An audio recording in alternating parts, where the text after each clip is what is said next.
depois da imprensa criar o falso herói, vão criar o falso mártir. Estão criando o falso mártir. E você vai dizer o seguinte, não é exagero o falso mártir? Não, não é. Eu preparei aqui, a gente vai falar, depois eu e a Daphne vamos conversar sobre isso, uma série de eventos para mostrar que o Moro, ele não havia nenhum motivo para a facção criminosa matar o Moro. Motivo não havia, porque não foi ele o responsável pela decisão, e o próprio Moro, quando era corregedor dos presídios em Catanduvas, 2007, Catanduvas foi o presídio federal, acho que o primeiro, construído no governo Lula, de segurança máxima. E o Moro era o juiz corregedor, porque era federal e ele era o corregedor dos presídios. Aí o excelente repórter José Maschio, que era da Folha de São Paulo, ele fez uma matéria sobre o caos que havia em Catanduvas sob a corregedoria do Moro.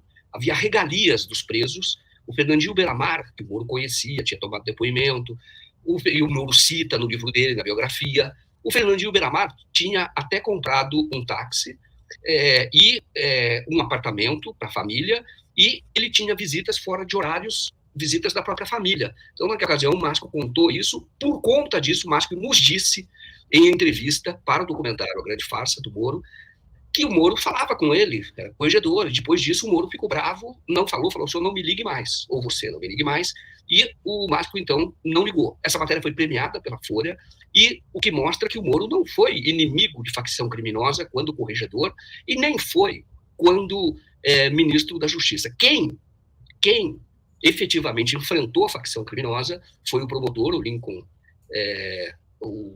que esse promotor lá de Presidente Prudente, ele efetivamente pediu a transferência, exatamente, ele pediu a transferência do Moro do Marcola para um outro presídio, o presídio federal, e o Moro apenas cumpriu.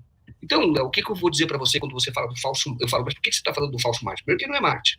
Não houve, efetivamente, uma ação contra ele. O que está vendo são imagens que podem ser, por exemplo, mostrar uma parede onde seria um cativeiro, lá em São José dos Pinhais, quebrando, e aquilo parece muito mais um depósito de armas. Então, eles estão criando cena, há imagens para mostrar de novo, olha, esse é o falso mártir. O que precisa investigar agora é por que esse processo foi parar nas mãos da Gabriela Hard. E depois, por quê? Você tem que entender isso, porque quando você estuda o Banestado, quando você vê o caso do Janene que gerou a Lava Jato, os advogados têm dificuldade, quem trabalhou no caso, de entender por que isso foi parar na mão do Moro naquela ocasião. E ele passou a controlar poder. E ele passou, então, a ficar mais conhecido. Era conhecido um pouquinho lá em Curitiba, passou a ser nacionalmente conhecido. E da mesma maneira agora. Por que é que esse processo, a informação que eu tenho, ele é sigiloso, não consegui entrar no processo, é que ele teria começado em Cascavel e teria ido para Curitiba, foi efetivamente, estava na mão de outra juíza. A operação deveria ter sido deflagrada no dia 17, por alguma razão não foi, a juíza que deflagraria saiu, tirou férias, e a Gabriela Hard, que era de outra vara, assumiu como uma juíza substituta. E se você olhar a decisão dela, havia uma investigação em curso, efetivamente, mas foi parar na mão da Gabriela Hard.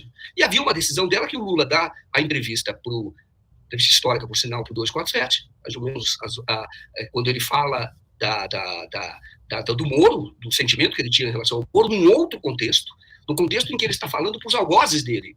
Olha, não está bem. E eu vou mostrar que não está bem. E ele já fudeu o Moro, desculpe a expressão, que ele usou quando ele mostrou que o Moro era um juiz suspeito e essa era uma razão da vida dele. Sabia que estava preso injustamente, falou, eu vou mostrar que ele é um juiz mentiroso. É o que o Lula sempre falava. Que é um juiz mentiroso, que houve uma perseguição, que ele mentiu para o Brasil, ele fez isso. Então ele está falando nesse contexto. Aí 10 minutos depois, o processo começa a se movimentar. 10 minutos depois. Aí passa uma hora depois.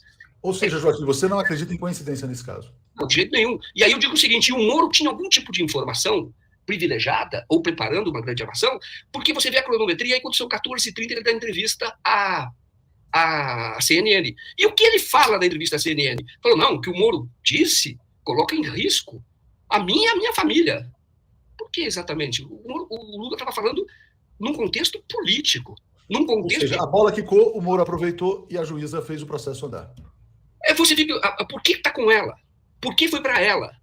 É um juiz quem efetivamente está sob ameaça, está jurado, o Moro não estava jurado, pelo PCC. Quem está decretado, como ele chama, é o juiz, o Gaquia, né? O Lincoln Gaquia. Esse efetivamente está, porque foi ele hoje tem uma vida dificílima, porque ele anda cheio de seguranças no condomínio dele, é um agente público comum, não é político.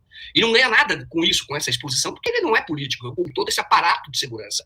Então, ele efetivamente é jurado, tá? Esse é jurado. Esse é o Lincoln Gaquia. Ele é jurado, e ele é um promotor do interior, está fazendo o trabalho dele corretamente. E aí eu pergunto, por que isso foi parar Cascavel e foi parar em Curitiba? Pode falar, mas porque tinha o suposto cativeiro seria lá, ou teria uma casa lá em São José dos Pinhais. Isso não tá explicado. E, de novo, a empresa está começando a comprar tudo. E está criando a imagem do falso mártir, porque não é mártir. E aí o que ele faz? Ele aproveita e surfa, e ainda faz um discurso no Senado e apresenta um projeto de lei, dizendo que quer aumentar as penas para aqueles que cometerem crime contra autoridades. O crime organizado no Brasil é sério. O PCC se tornou uma instituição potente, economicamente potente, controla diversas áreas, influi na segurança pública, isso é fato. Isso é fato, isso não é de hoje. E desmontar isso vai levar muito tempo, inclusive tem que passar por um processo de legalização. Porque eles têm muita propriedade. Então, existe esse risco. Só que, Leonel, eles mataram um juiz, é verdade. O Marcola até foi condenado por isso. Mas o que eles matam é carcereiro. Então, inclusive, está sendo julgado agora lá no Paraná, que é de Cascavel. Uma psicóloga, que era agente penitenciária, que é Melissa Araújo. Ela efetivamente foi morta, é um horroroso, mas o PCC, o alvo do PCC, em geral, teve esse juiz, como eu disse, é agente penitenciário. E fazem outras coisas, por falar com a Daphne, de intimidação grave, porque efetivamente eles são poderosos.